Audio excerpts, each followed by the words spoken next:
Keyboard shortcut बनाना। Final cut pro में बहुत सारे कीबोर्ड शॉर्टकट दिए गए हैं। इसके अतिरिक्त बहुत सारे ऑप्शन ऐसे हैं जिनका कोई भी कीबोर्ड शॉर्टकट नहीं दिया गया है। इस सॉफ्टवेयर में यह क्षमता प्रदान की गई है कि आप किसी भी ऑप्शन के लिए कोई नया कीबोर्ड शॉर्टकट जनरेट कर सकते हैं। आप अपनी सुविधा के अनुसार किसी भी ऑप्शन का कीबोर्ड शॉर्टकट बदल सकते हैं। हम आपको बताते हैं किस प्रकार कीबोर्ड शॉर्टकट बनाया जाता है या कीबोर्ड शॉर्टकट को परिवर्तित किया जा सकता है। फाइनल कट प्रो में लगभग सभी कार्यों के लिए कीबोर्ड शॉर्टकट दिए गए हैं। किसी भी ऑप्शन के लिए कोई नया कीबोर्ड शॉर्टकट बनाने की सुविधा भी फाइनल कट प्रो में दी गई है। नया कीबोर्ड शॉर्टकट बनाने के लिए हमें सबसे पहले टूल्स के पुल डाउन मेनू में कीबोर्ड लेआउट ऑप्शन जा करके कस्टमाइज ऑप्शन पे क्लिक करें या ऑप्शन एच का प्रयोग करें। जैसे ही ऑप्शन इसका प्रयोग करेंगे आपके सामने एक कीबोर्ड लेआउट की विंडो ओपन हो जाएगी। यहाँ पर आपको पूरा का पूरा कीबोर्ड बना हुआ दिखाई पड़ता है। इसमें बहुत सारे आपको आइकन दिखाई पड़ते हैं।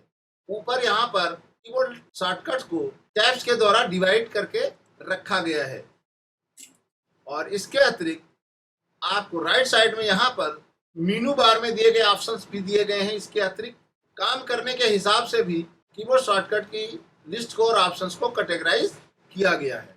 अब तक आपने तो फाइनल कट प्रो में दिए गए कीबोर्ड शॉर्टकट का प्रयोग ही करते आए हैं, परंतु अब हम आपको वो तरीका बताते हैं कि जिसके द्वारा आप स्वयं ही एफसीपी ऑप्शंस के लिए शॉर्टकट बना सकते हैं। आपके सामने यहाँ पर एक ताला दिखाई पड़ रहा है। नया कीबोर्ड शॉर्टकट जनरेट करने के लिए लोअर साइड में यहाँ पर जो लॉक दिखाई पड़ रहा है इस पे क्लिक करना होगा। क्लिक करने से ये कीबोर्ड अनलॉक हो जाता है। अब आपको किस भी ऑप्शन को नया कीबोर्ड बनाना है और किस कीज के साथ बनाना है ये आपको ध्यान देना पड़ेगा। नो मॉडिफायर की आप टैब पे क्लिक करेंगे। इस विंडो के साथ आप जो भी ऑप्शन बनाना चाहेंगे वो केवल एक बटन के साथ कार्य करेगा, यानी इसमें किसी भी मॉडिफायर कीज का प्रयोग नहीं किया जाता है। मॉडिफायर कीज के लिए हम लोग 4 कीज का प्रयोग करते हैं: कमांड, ऑप्शन, कंट्रोल और शिफ्ट। यहाँ पर देखिए, यहाँ पर क्लोज प्रोजेक्ट का कोई भी कीबोर्ड शॉर्टकट नहीं दिया गया है। यदि हम इसका कीबोर्ड शॉर्टकट बनाना चाहते हैं, क्लोज प्रोजेक्ट को यहाँ से पिक करके यहाँ पर देखना पड़ता है कि आप कौन सा की ब्लैंक है, खाली है, जिसपे कोई भी सिंबल नहीं बना है। ऐसा नहीं कि सिंबल वाले ऑप्शन को रिप्लेस नहीं किया जा सकता है, लेकिन यदि आपसे पहले से बना हुआ कोई सिंबल है तो वो हट जाएगा और नया कीबोर्ड जनरेट हो जाएगा। इसलिए सदैव उस की का प्रयोग करना चाहिए जिसपे कोई भी कीबोर्ड शॉर्टकट असाइन नहीं है। यहाँ पर वाई बटन खाली है तो वाई बटन पे हम यहाँ पे ड्रॉप करते हैं। जैसे हम वाई बटन पे ड्रॉप करेंगे आप देखेंगे कि यहाँ पर आपको क्लोज प्रोजेक्ट का सिंबल बन के आ जाता है और इस एरिया में जब देखते हैं यहाँ पर अभी तक कोई भी कीबोर्ड शॉर्टकट शो नहीं कर रहा था, अब यहाँ पर वाई शो करने लगा। यदि हमको कोई प्रोजेक्ट क्लोज करना है तो वाई का प्रयोग करना होगा। यदि हम चाहते हैं किसी मॉडिफायर कीज के साथ किसी की को प्रयोग करना चाह रहे हैं, जैसे क्लोज अदर टैब है, यहाँ पर देखिए कोई मॉडिफायर का सिंबल नहीं है, तो क्लोज अदर टैब्स के ऊपर को बनाने के लिए हम कमांड टैब पे क्लिक करते हैं और यहाँ पर देखते हैं कमांड टैब पे क्लिक करने के बाद जिन जिन की पे सिंबल बना है वो सी ऑलरेडी यूज किया जा रहा है।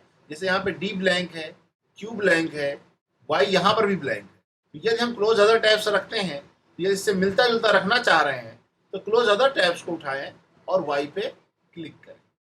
अब यहाँ पर देखिए ये सिंबल आपके सामने क्लोज अदर टैब्स का आ गया है और इस ऑप्शन में देखें यहाँ पर आपका सिंबल कमांड वाई आ गया है। क्लोज प्रोजेक्ट के लिए हमें वाई का प्रयोग करना होगा और क्लोज अदर टैब के लिए केवल हम कमांड वाई का प्रयोग करें और इसको हम लॉक बटन पे क्लिक कर दें। अब ये परमानेंटली आपके लिए नया कीबोर्ड जनरेट हो गया है। यदि आपको रीसेट करना चाहते हैं तो इस लॉक को अनलॉक करें और रीसेट बटन पे क्लिक करें तो डिफॉल्ट में दिए गए जितने भी कीबोर्ड शॉर्टकट्स हैं वही रहेंगे। आपने जो कस्टमाइज करके बनाया है वो सारे कीबोर्ड शॉर्टकट हट जाएंगे। यानी हम रीसेट बटन पे क्लिक करते हैं और एस बटन ओके करें और यहाँ पर देखिए इन दोनों ऑप्शंस के सामने के कीबोर्ड शॉर्टकट हट गए।